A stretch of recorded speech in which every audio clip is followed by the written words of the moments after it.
I don't have to worry about drunk driving. I don't have to worry about it. I don't I don't drink. Every once in a while, maybe once a year, I'll have a mixed drink. That's it. And I stay home and watch television. Or I read a book. Once a year. I read about 2 or 3, 4 or 5. I peek at books constantly, so maybe anywhere between 2 or 3 full reads of a book to like 50 to 100 different partial reads of a book. I don't ever get through a whole book unless that book is amazing. It'd have to be better than The Stand, which I read every word in The Stand. So I don't have to worry. So once a year, I get to have my drink. It could be anything. It could be Fireball, and I celebrate that year. And I always do it at least once a year. But I stay at home and I either read a book or I do some writing. I love to be a little bit tipsy and do a little bit of writing, but I don't do it every night. Listen, the whole book that I've written, Rib, only a little bit of it was I had a little bit of Fireball on the New Year's, around the New Year's. I was writing Rib around the New Year's time. But I just don't. It does give a little bit of inspiration, but I don't. I stay sober when I write. I'm not Charles Bukowski. I don't drink and write. Now, I will admit, I do have Red Bull when I edit, and I will write on Red Bull, but I don't drink alcohol and write. My favorite playwright is Sam Shepard, and I think Sam Shepard was sober when he wrote too. I just think he was. I could be wrong. I think he might have been a little tipsy, but Sam Shepard, he probably writes when he's sober.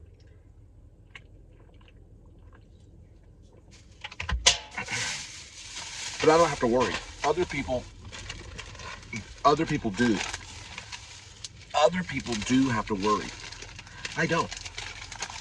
Now, what are the thumbnails going to be that Google gets me? They're going to get me doing this. And I don't like it. I changed that thumbnail. Because I do get kind of tense, you know.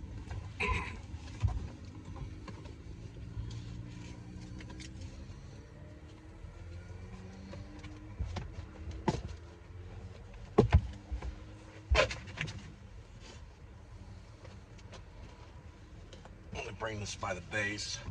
They got free vax.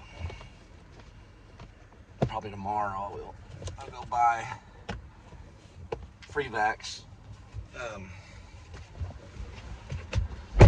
The free vax Zips. It's called Zips.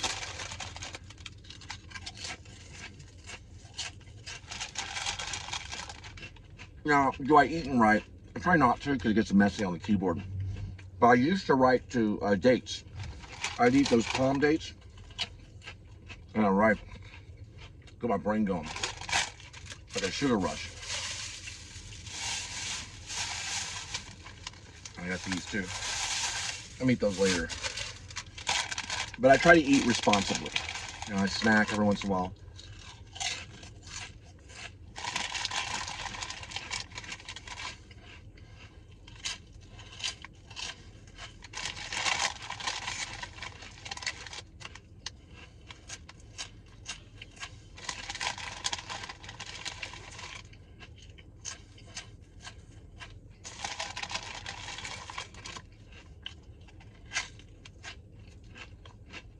I like them burritos.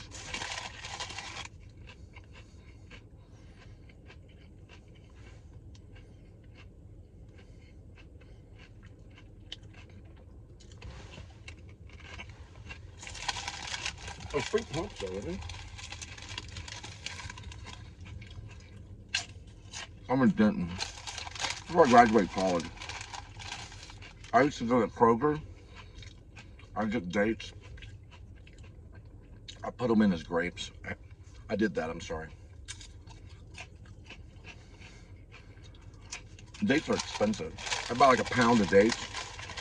I put them in as grapes. One time I did at Central Market in Fort Worth. I put them in as like prunes or something. The guy busted me. You said you put prunes. I thought they were prunes. Those are dates. My favorite snack. Dates are my favorite snacks.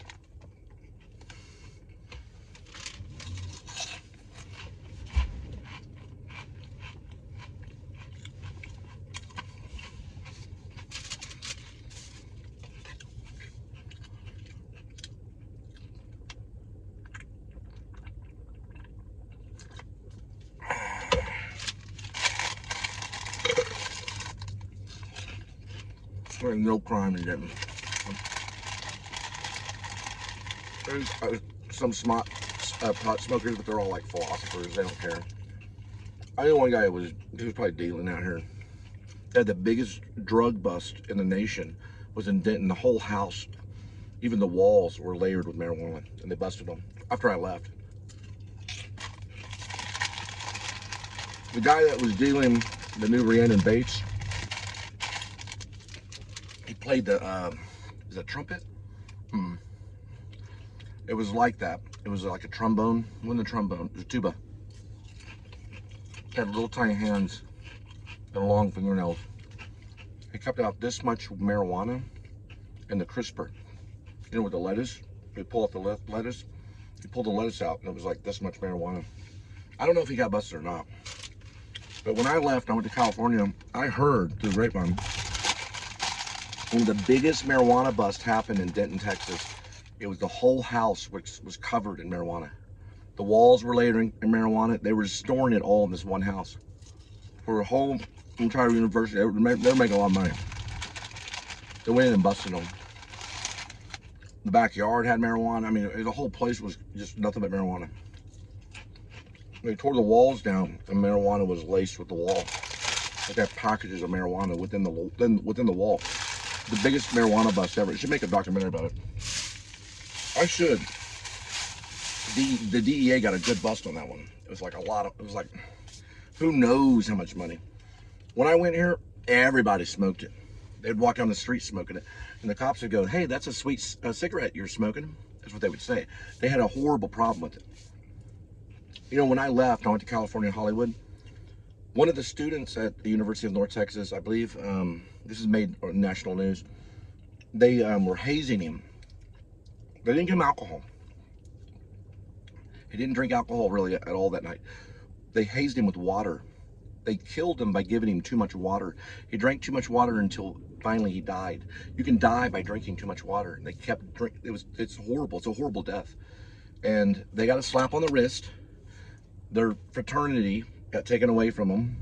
The fraternity house was taken away from them, and they went on their way. So that's what happens to college kids. And welcome to the Please Subscribe show.